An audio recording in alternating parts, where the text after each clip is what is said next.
കണ്ടിട്ട് ഇവിടെ നിൽക്കുന്ന NHM ഉദ്യോഗസ്ഥരും ഞങ്ങളെ സങ്കടം കേട്ട് അവർക്ക് സങ്കടമുണ്ട്.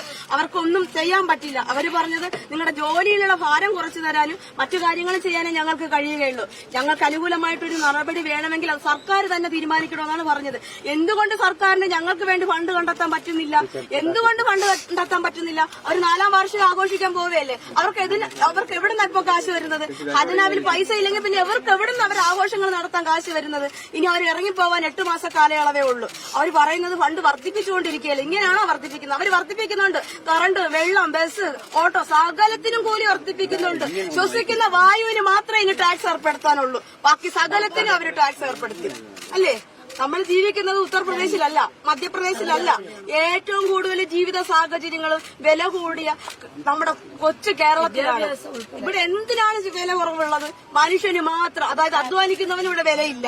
സമ്പന്നരുടെ പാർട്ടിയായി ഞങ്ങളുടെ ഭരണം.